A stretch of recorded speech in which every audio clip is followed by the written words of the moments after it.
মুহূর্তে বাঁধ ভেঙে প্রবল দরে হাওরে ঢুকছে পানি। উজান থেকে নেমে আসা পাহাড়ি ঢল আর টানা বৃষ্টিতে একের পর এক তলিয়ে যাচ্ছে ফসলি ক্ষেত। এমনই ভয়াবহ পরিস্থিতি সুনামগঞ্জের হাওর অঞ্চলের অনেক ফসলি ক্ষেতে। দিনভর বুকডোবা পানিতে নেমে শেষ সম্বল বাঁচাতে মরিয়া কৃষকেরা। কোথাও আবার পানিতে ডুব দিয়ে কাটতে হচ্ছে আধা পাকা ধান। নৌকায় ভেলায় যে যেভাবে পারছে কাটা ধানের গোছা রাখছেন দ্রুত হাতে, নিচ্ছেন শুকনো স্থানে। কিন্তু বিপত্তি ছাড়ছে না তারপরও। টানা বৃষ্টি ও মেঘলা আবহাওয়ার কারণে ভেজা ধান শুকানো যাচ্ছে না। দেখা দিয়েছে পচন ও ক্ষতির আশঙ্কা। শ্রমিক সংকট, জ্বালানি সমস্যা আর টানা বৃষ্টির কারণে আগেই ধান কাটায় ছিল ধীরগতি। এর মধ্যেই অতি ভারী বর্ষণ ও পাহাড়ি ঢল ডেকে এনেছে এই বিপর্যয়। পানি একবার কাটছি খেতে কামড়া দিয়ে এই পানি বাজে কাটটা ওখানে একবার তুলসি টানো টানো আগে পানি আইছে এই পানি অনাগরি তো বাইক 3-4 দিন কষ্ট হচ্ছে ভাই। খাওয়ার যে কোনো তৌফিক আছে এই ক্ষমতা নাই। আমরা যে কি খায়াম বাচ্চা কাচ্চা লইয়া সব ধান তলিয়ে গেছে। মুষ্টিময় কয়েকটা গিরছে ধান কাটছে। এখন সরকারের উচিত আমরা যতগুলা কৃষক আছি যারা কাটতে পারছি না আমাদের পাশে দাঁড়া। এ সময় যেখানে থাকার কথা ছিল ধান কাটার ব্যস্ততা, এখন সেখানে কেবল পানি আর পানি। পাকা ও আধা পাকা বোরো ধান পানির নিচে ডুবে যাওয়ায় দিশেহারা কৃষকেরা পড়েছেন চরম অনিশ্চয়তায়।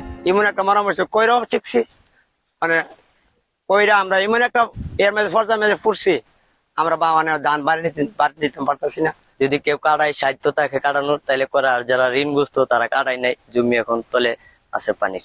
সব গেছে তলে ফসল টুয়াটা ভাই আনে যে কোনো জমি কয়েকদিন কাটারি। এদিকে দেশের বিভিন্ন জেলায় গত 24 ঘন্টায় অব্যাহত রয়েছে ভারী থেকে অতি ভারী বৃষ্টিপাত। নিকলিতে সর্বোচ্চ 160 মিলিমিটার বৃষ্টি রেকর্ড করা হয়েছে।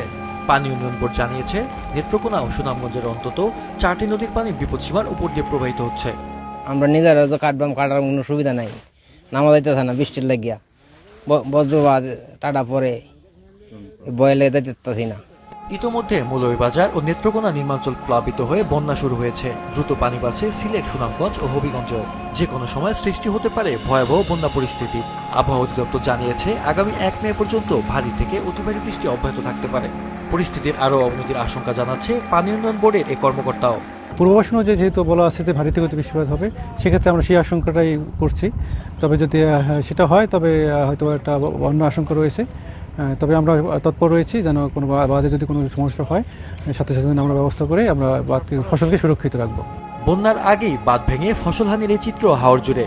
সামনে বন্যা পরিস্থিতির আরও অবনতি হলে বাড়বে ক্ষতির পরিমাণ। তাই পরিস্থিতি সামাল দিতে সরকারের কার্যকর পদক্ষেপ চান ক্ষতিগ্রস্ত কৃষকেরা। মাহফুজুল হাসান, মাছরাঙা নিউজ ডেস্ক।